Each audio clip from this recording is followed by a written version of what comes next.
Bueno, buenos días a todos, espero que anden bien. Eh, Hoy empezamos la segunda parte de la materia. Sí, hasta ahora hemos visto todos los modelos de comercio, hemos visto también el impacto de la movilidad internacional de los factores y su interacción también con el comercio de bienes. Eh, También hemos visto no solamente determinantes del comercio a partir de cuestiones tecnológicas, como en el caso de Ricardo por la productividad del trabajo, eh, por la dotación relativa de factores, como vimos en el modelo de factores específicos y el scheduling, sino también explicados por el surgimiento o el desarrollo, mejor dicho, de economías de escalas y el aprovechamiento de economías de escalas internas y externas que también de cierta manera incentivan el comercio. Bueno, en esta segunda parte de la materia lo que vamos a empezar a introducir tiene que ver con la política comercial, con los acuerdos internacionales y luego más adelante veremos toda la parte de economía monetaria internacional. Para introducirlos en la parte de política comercial, que es lo que vamos a ver hoy, básicamente, o a partir de hoy, mejor dicho, lo que vamos a ver en principio, voy a explicar un poquito más acá, después vuelvo a la agenda, es que en realidad, como ya vimos en los modelos de comercio, no todos ganan con el comercio. Y si bien el resultado que quizás más se destacaba de todos los análisis que hicimos es que el libre comercio es preferible a una situación de autarquía, sabemos que no todos se benefician frente a la apertura comercial. Y por eso en ese contexto surge la política comercial, ¿sí? Surgen los diferentes instrumentos de política comercial que tienen por fin proteger algún sector o alguna industria en particular, sí, que puede ser una industria que recién se esté desarrollando, industria naciente, o que ustedes también ya vieron, o puede ser porque hay un sector que es intensivo de mano de obra, entonces se pretende proteger a ese tipo de empleo, o puede ser porque el bien es un bien esencial, como alimentos, por ejemplo, la política agrícola común de la Unión Europea, lo que lo que establece de cierta manera a través del uso de la política comercial aplicada a agricultura es garantizar un mínimo abastecimiento, ¿sí? Cuando son bienes esenciales. Y en ese caso tiene que ver mucho la historia que ellos han pasado de hambrunas y de guerras y que, bueno, que los han llevado a implementar su política agrícola común con el uso de instrumentos de política comercial que incentiven de cierta manera un mínimo de autosuficiencia alimentaria. ¿Sí? Bueno, esos y otros argumentos también que por ahí tienen que ver con cuestiones de política, de lobby, de luchas de poder, bueno, hacen que los países también utilicen instrumentos de política comercial. Y es lo que vamos a tratar de introducir hoy, particularmente en el caso de lo que es las importaciones. En la próxima clase veremos exportaciones. Y ver justamente el impacto de cada uno de estos diferentes instrumentos. Entonces, volviendo un poquito a la agenda, lo que vamos a ver en la clase de hoy es, bueno, la introducción que es lo que acabamos de hacer, introducir algunas nuevas herramientas, ¿sí? Que vamos a justamente utilizar para el análisis de los instrumentos de política comercial, y analizar a partir de esas herramientas el impacto sobre el comercio y sobre el bienestar a través de un análisis costo-beneficio de los aranceles, de las cuotas de importación. Vamos a mencionar algunos otros instrumentos no arancelarios y veremos también una comparación entre arancel y cuota cuando no estamos en mercados competitivos, sino que tenemos un monopolio nacional. En el caso de aranceles vamos a ver la introducción de un arancel tanto por un país grande, o sea, un país que puede impactar sobre los precios internacionales, como por un país pequeño, ¿sí? Que básicamente es tomador de precios en el mercado internacional. Y en el caso de las cuotas también veremos dos variantes. Una cuota simple, que es un cupo máximo, ¿sí? Simplemente una restricción cuantitativa a la importación, y también una cuota arancelaria, que es un instrumento más moderno, si se quiere, el instrumento de lo que es la política comercial, más flexible también desde el punto de vista de la apertura del comercio, y que es muy utilizado hoy en día en el comercio de bienes agrícolas y agroalimentos. Bien, aparte de eso vamos a empezar entonces introduciendo cuál va a ser nuestro marco de análisis, ¿sí? Básicamente lo que hemos utilizado hasta ahora son modelos de equilibrio general, ¿sí? Todos los modelos de comercio que vimos hasta ahora son modelos basados en un esquema de equilibrio general, donde tenemos todos los mercados representados, ¿sí? Siempre tenemos dos o más bienes, tenemos uno o más factores, o sea, tenemos mercados de bienes, mercados de factores, tenemos al menos dos países para hablar de comercio.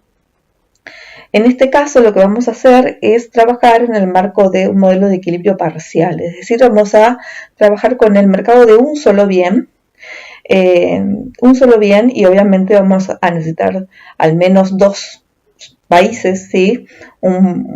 Para que tenga uno sea el importador y otro el exportador de este bien en el mercado internacional, y así analizar las consecuencias que en este caso, bueno, en el día de hoy vamos a ver las consecuencias de los diferentes instrumentos de política comercial.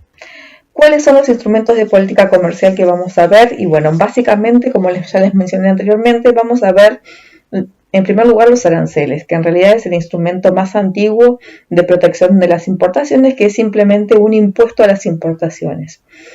Estos aranceles pueden ser de diferente tipo, ¿sí? Los llamamos ad valorem cuando es un porcentaje sobre el precio, o sea, le estamos grabando 10% sobre el precio, generalmente se mide respecto del precio internacional, ese porcentaje. Pueden ser también un arancel fijo o específico, que es con el que vamos a trabajar en todos los gráficos, que es un monto fijo de dinero por unidad de cantidad comerciada. O sea, 100 pesos, por ejemplo, por unidad importada, ¿sí? O podemos encontrar situaciones de arancel mixto, es decir, que combinen una parte ad valorem, o sea, en porcentaje respecto del precio, más un arancel específico que sea un monto fijo por cantidad. Este arancel mixto también se encuentra mucho en lo que son bienes agrícolas, ¿sí? Y en la combinación que después vamos a ver respecto de cuota arancelaria. Bueno, Unión Europea es uno de los países que utiliza muchos aranceles mixtos, pero no es el único también. O sea que si se ponen a estudiar un poquito, a investigar un poco en temas de datos de aranceles, van a ver que estos son los tres tipos de aranceles que podemos encontrar en la realidad, ¿sí? ¿Qué otro instrumento vamos a ver? Bueno, como les dije ya, las cuotas o los cupos máximos, ¿sí? De importación, ¿sí? Son las cuotas que llamamos cuotas simples, o sea, una cantidad máxima que se permite importar y más allá de eso está prohibido importar. Esas serían las cuotas simples. Y una cuota arancelaria que, como les comenté antes, es un instrumento más moderno de restricción a las importaciones, porque si bien establece un cupo máximo de importación, digamos una cantidad de importar, no prohíbe importar cantidades superiores a ese cupo, ¿sí? Sino que lo admite, pero cobrándole un arancel mucho más caro, ¿sí? Por eso considera que tiene dos niveles de aranceles. Un arancel bajo, generalmente, que es el que se cobra por las cantidades que son inferiores al Q barra, ¿sí? Al cupo, y un arancel mucho más grande, a veces suele ser un arancel prohibitivo, ¿sí? Dependiendo del tipo de producto, que se le cobra a las importaciones que exceden ese cupo, ¿sí? Pero bueno, de cierta manera es más flexible porque admite que se pueda sobrepasar ese cupo, pero con una cierta penalidad, que es el pago de un arancel más elevado. Y bueno, después hay algún tipo de barreras no arancelarias. Estas barreras no arancelarias pueden estar relacionadas a regulaciones que establecen algunos de los países y que le aplican obviamente también a la importación de bienes desde otros países, por ejemplo, estándares mínimos ligados a la calidad de algún producto, a cuestiones sanitarias, ¿sí?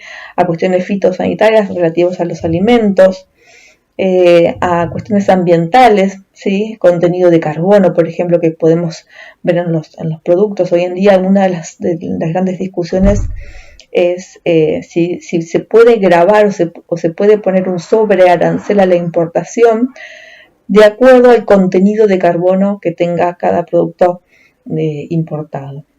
Generalmente en la literatura se llama Carbon Tariff, pero obviamente hasta el momento está en discusión. Unión Europea es uno de los países que quizás está en la punta discutiendo estas cuestiones, básicamente para aplicarla sobre el comercio con Estados Unidos, pero no es el único, sobre todo para penalizar a aquellos países que no han cumplido o se han salido, si se quiere, de lo que sería el Acuerdo de París para el cambio climático. Pero también, por ejemplo, puede haber normas técnicas que también deban cumplirse en los procesos de producción. Entonces, todas esas regulaciones, si bien no representan un impuesto de forma directa o un cupo también de manera explícita, de cierta manera pueden estar restringiendo el comercio. Y es por eso que las consideramos barreras no arancelarias. Por ejemplo, otro tipo de limitación no arancelaria al comercio puede ser el contenido nacional, ¿sí?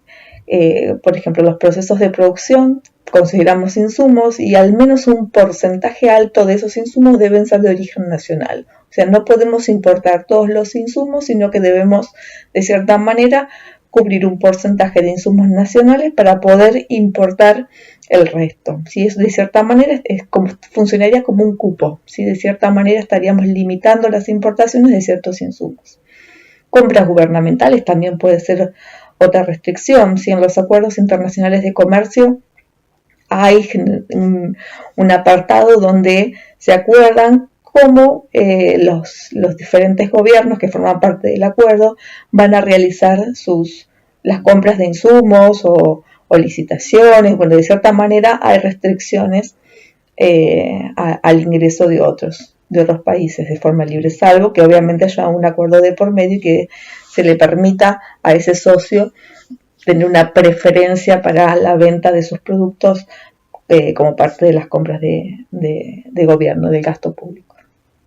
Bien, entonces, arranquemos con las herramientas que vamos a necesitar para poder analizar las consecuencias comerciales y de bienestar que puedan tener estos instrumentos de política comercial sobre las importaciones, que es lo que vamos a ver hoy. Como les dije, vamos a trabajar en el marco de un equilibrio parcial y las herramientas que vamos a ver básicamente es representar un mercado, el mercado de un bien bajo competencia perfecta en principio. Vamos a suponer que hay dos países, ¿sí? Inicialmente que van a estar en autarquía y luego se van a abrir al comercio, que no van a haber costos de transporte u otro tipo de barreras en un principio. ¿Sí? Entonces eso va a ser un poco lo que vamos a representar con términos de mercado. Y luego en términos del análisis de bienestar, vamos a hacer un análisis costo-beneficio y para eso vamos a tener que recordar algunos conceptos que ustedes ya conocen de microeconomía, que son el excedente del productor, el excedente del consumidor y ver cuál es la recaudación o los egresos que sufre el gobierno, si como por la política implementada o si eventualmente hay algún tipo de rentas que se esté generando por la implementación de algún instrumento en particular.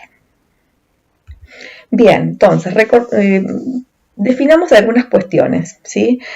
Como les dije antes, vamos a representar el mercado de un bien, ¿sí? Vamos a suponer que tenemos aquí un bien X y que para ese bien X vamos a necesitar definir lo que es la oferta de exportación, ¿sí?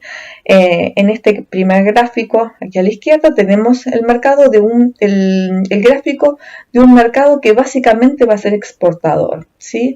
Tiene un precio de autarquía que es relativamente bajo y por lo tanto lo que el mercado internacional puede ofrecerle en términos de mejores precios, ¿sí? Él va a tener un exceso de oferta que lo va a poder justamente vender en el mercado internacional. Entonces, del lado izquierdo tenemos el mercado doméstico del país exportador y a la derecha tenemos la deducción de la oferta de exportación que este país podría ofrecer en el mercado internacional. O sea que aquí a la derecha sería nuestro mercado internacional, la oferta de exportación en el mercado internacional. ¿Cómo definimos oferta de exportación? SX serán entonces todos los excesos de oferta, ¿sí?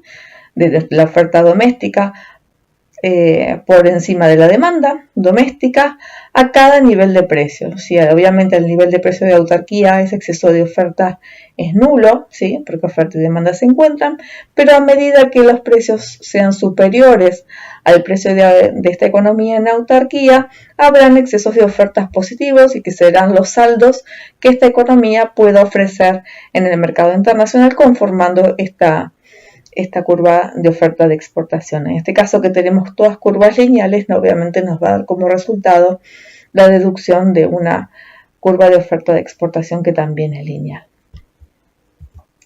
En el caso de la demanda de importación, la deducción es análoga, ¿sí? Tenemos el país importador, el mercado del país importador aquí a la izquierda, y lo que vemos es que el precio de autarquía va a ser un precio relativamente alto, ¿sí? Y que para precios inferiores a ese precio de autarquía, esta economía va a presentar ciertos excesos de demanda, ¿sí? Excesos de demanda por encima de lo que se produce domésticamente para cada uno de estos niveles de precios por debajo del precio de autarquía. Estos excesos de demanda, ¿sí? Van a ir a buscar una oferta al mercado internacional, ¿sí? Entonces, los excesos de demanda que surjan para todos los precios inferiores al precio de autarquía van a permitir conformar esta demanda de importación que va a partir al mercado internacional. O sea, en el primer gráfico de la izquierda tenemos el mercado doméstico de esta economía, que va a ser nuestra economía importadora, y en el gráfico de la derecha tenemos la demanda de importación de esta economía que va a ir al mercado internacional.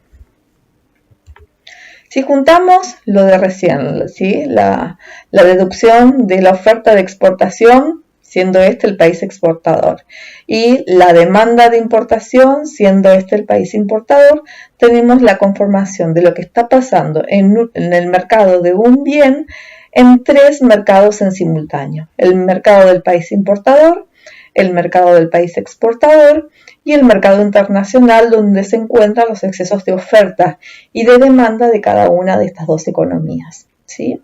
Entonces, ¿cómo conocemos el precio al cual estas dos economías van a intercambiar bienes? Una, porque los necesita, ¿sí? Porque en realidad tiene un precio muy alto y ve que del otro lado hay otra economía que lo podría vender a mucho más barato, y por lo tanto esta diferencia de precios incentiva el comercio entre ambas, y por lo tanto, ¿sí? Deberán encontrarse en el mercado internacional.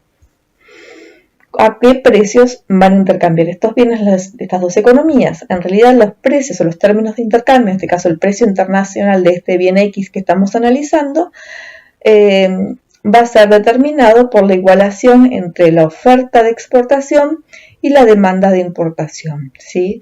El mercado internacional es el que va a determinar el precio mundial, en este caso le puse PW, al precio mundial al cual el país importador va a importar esta cantidad O2 de 2 y el país exportador le va a exportar esta cantidad de D1 estrella o D estrella, ¿sí? Esta es la oferta esta es la cantidad exportada, ¿sí? Que va a ser igual a QW, o sea, las cantidades que se comercialicen en el mercado internacional, que a su vez QW es igual a la cantidad que este otro país le está importando. ¿A qué precio? A PW, ¿sí? Entonces recuerden, tenemos dos economías que inicialmente están en autarquía, ¿sí? El país importador y el exportador. Esta diferencia de precios en autarquía hace que quieran intercambiar bienes, entonces van a ir a ofrecer en el mercado internacional las cantidades producidas que excedan y van a ir a buscar esos excesos de oferta, aquellas cantidades que se pretendan consumir, ¿sí? A precios más bajos, ¿sí? Este exceso de demanda, esta curva de demanda de importación. Y en el mercado internacional, estas dos curvas de oferta de exportación y demanda de importación van a determinar un equilibrio de libre comercio y por lo tanto el precio internacional. Entonces, precio internacional va a estar entre el precio de autarquía del país importador, que es mayor, y el precio de autarquía del país exportador, que es menor que el precio internacional, ¿sí? Bien, esa es como la primera herramienta base, ¿sí? Así que saquen foto a este gráfico que lo van a usar muchísimo como punto de partida para analizar cada instrumento. Otra herramienta que vamos a usar mucho para el análisis costo-beneficio en particular es los excedentes del consumidor y el excedente del productor, ¿sí? Simplemente una revisión para que lo tengan presente para la clase de ahora, pero seguramente ya se lo recuerdan de micro. El excedente del consumidor, ¿cómo lo definíamos? Lo definíamos como el área que está por debajo de la curva de demanda hasta el precio que efectivamente paga. Supongamos que el precio, no sé, supongamos que inicialmente el precio era 1, ¿sí? Y si ahora el precio subió, ¿sí? Subió a P2, todo este área que tengo aquí abajo, que le estoy marcando con la manito, ¿sí? Es una pérdida de excedente del consumidor. Todo este triángulo celeste grande que era inicialmente se reduce a este triángulo chiquito, lo que de cierta manera está representando una pérdida de bienestar del consumidor, ¿sí? Esta pérdida de excedente está representando una pérdida de bienestar porque este bien se encareció con el precio que pasó de P1 a P2. Mismo análisis podemos hacer, por ejemplo, para el productor, ¿sí? Supongamos que el precio inicial del productor era P0, ¿sí? P0 y el precio final, si el precio que va a encontrar después, por alguna razón X, ¿sí? Va a ser P1, un precio más alto. Entonces lo que vamos a ver es que el excedente del productor va a estar representado por el área que está por encima de la curva de oferta hasta el precio que efectivamente percibe este productor. Inicialmente percibía P0 y ahora va a percibir P1. Por lo tanto, este área que estoy marcando aquí con la manito, este rectángulo más este triángulo, van a estar representando la mejora de excedente de este productor, ¿sí? Bien, o sea que recuerden, excedente del consumidor, área por debajo de la curva hasta el precio que efectivamente paga, excedente del productor, área por encima de la curva de oferta hasta el precio que efectivamente recibe. Veamos un caso para comparar justamente dos situaciones. Partimos de la situación de autarquía. Si no tenemos comercio, situación de autarquía, este es el precio de equilibrio en autarquía. El área por debajo de la curva de demanda hasta el precio de autarquía me lo da este excedente del consumidor. Y el área por encima de la curva de oferta hasta el precio de autarquía me permite encontrar el excedente del productor. Ahora bien, si esta economía se abre al comercio, estos excedentes van a cambiar. Por ejemplo, la apertura comercial, como vimos en el caso anterior para el importador, iba a permitir que el precio cayera, ¿sí? El precio de autarquía estaba por encima del precio mundial, ¿sí? Entonces, para el consumidor, ¿qué iba a estar pasando? Todo este área, ¿sí? Por debajo de la curva de demanda se va a incrementar, ¿sí? Antes era solamente A y ahora va a ser A, B y D. Todo este triángulo grande que está por debajo de la curva de demanda hasta el precio que efectivamente va a pagar, que es PW, ¿sí? Es el excedente del consumidor. ¿Cuál va a ser el cambio, el delta de este excedente del consumidor? B y D solamente, ¿sí? B y D es cuánto aumentó este excedente del consumidor, porque A ya lo tenía de antes. Veamos qué pasa con el productor. El productor, recuerden que tenía todo este triángulo en autarquía. Y ahora el precio pasó de PA a PW. Entonces, todo ese triángulo que tenía el productor, una parte de él desapareció. B se fue, porque ahora el precio que va a percibir este productor es PW, no es más PA. Entonces, ¿qué es lo que va a estar pasando? Con la apertura comercial, el productor va a estar perdiendo B como parte de su excedente, ¿sí? Entonces, el delta del excedente del productor es B, en términos negativos, menos B. Entonces, pasar de autarquía a libre comercio implica que los consumidores van a estar incrementando su excedente en términos de B y D, valores positivos, pero que a su vez el productor va a estar deteriorando su excedente en B. Entonces, en términos nacionales, tengo positivo B más D, pero le tengo que restar el B que pierde el productor. Entonces, solamente me permitiría mejorar en D. ¿Sí? D sería como el saldo de ganancias de la apertura comercial, de pasar de autarquía a la apertura comercial, a nivel agregado de toda la economía.